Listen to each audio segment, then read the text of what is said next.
1924 துருக்கி பேரரசு ஒட்டமேன் ஹிலாஃபத், உஸ்மானிய ஹிலாஃபத் வீழ்த்தப்பட்டது.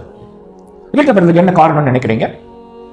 நிறைய அக காரணங்கள் இருக்கு, நிறைய புற காரணங்கள் இருக்கு. நம்ம உன்னிப்பா கவனிக்க வேண்டிய ஒரு காரணம், இது நம்முடைய பிரச்சனை இல்லை அப்படின்ட்டு அரபியர்கள் நினைச்சதுதான். ஹிலாஃபத் அங்கு வீழ்த்தப்பட்டதற்கு பிறகு இந்திய முஸ்லிம்கள் மௌலானா முகமது அலி ஜோஹர், மௌலானா ஷவுகத் அலி ஜோஹர் அவங்கெல்லாம் ஹிலாஃபத் இயக்கம் சொல்லி ஒரு இயக்கத்தை முன்னெடுத்தாங்க. அதுக்காகவே பிரிட்டிஷ் அரசாங்கத்தை எதிர்த்தாங்க. இது ஒரு பக்கம் நடந்துட்டு இருக்குது.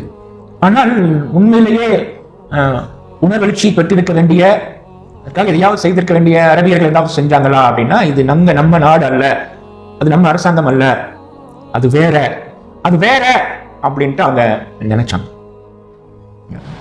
ஏன்னா அரபு தேசியவாதம் அங்க முளை விட்டுருச்சு.